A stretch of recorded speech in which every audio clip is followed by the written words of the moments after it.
Last time we were together, we built this Adirondack chair, and today we're going to make a modification to it. It doesn't matter where you use your Adirondack chair, whether it's on the lawn, whether it's on the beach, or whether it's on a concrete patio.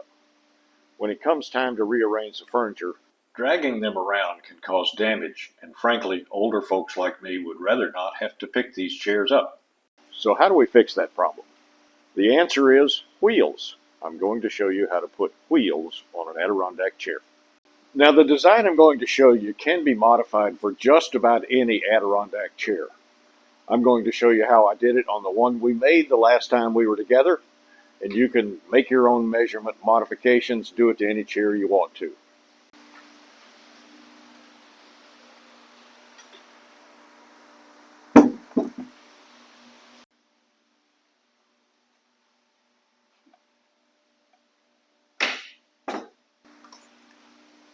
So that's the goal. This chair now moves anywhere I want it with very little effort. It only takes a few parts to do this. It's a very simple design. I'll show you all the hardware you need, and there's one part you'll have to make out of wood. Very easy to do. You can probably do this project in an hour. So let's get started. Here are the parts you'll need. One Adirondack chair, 2 wheels, 1 1/2-inch steel rod, 4 1/2-inch flat washers, 2 hex head bolts, 6 flat washers, 2 stop nuts, 2 hitch pins, 2 pivot arms, and here are the dimensions to make them.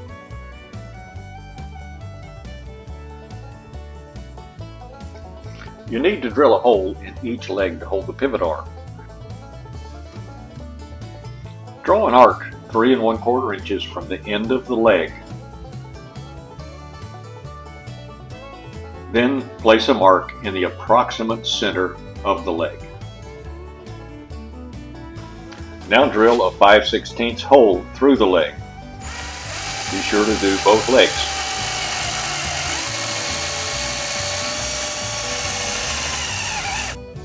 Now we're ready to assemble. First, take a 5/16 bolt and a flat washer and put them through one of the legs from the outside. Now add to that a flat washer, the pivot arm, another flat washer, and the stop nut.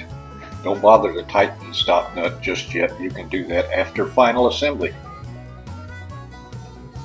The 1/2-inch steel rod becomes the wheel axle.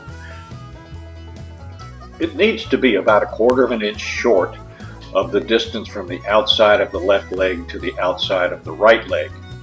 So just put a piece of tape on there, mark it with a pencil, and go cut it off. That's it for making all the parts.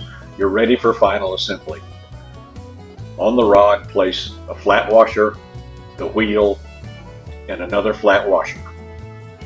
Then insert that through the 1/2-inch hole in the pivot arm. Do the same thing on the other end.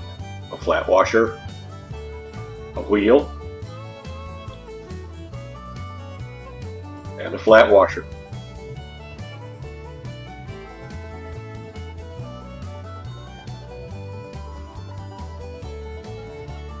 Now properly position everything.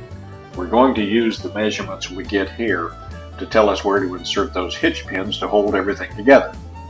So place a piece of tape on the axle at the inside of the wheel assembly and do that on each end of the axle.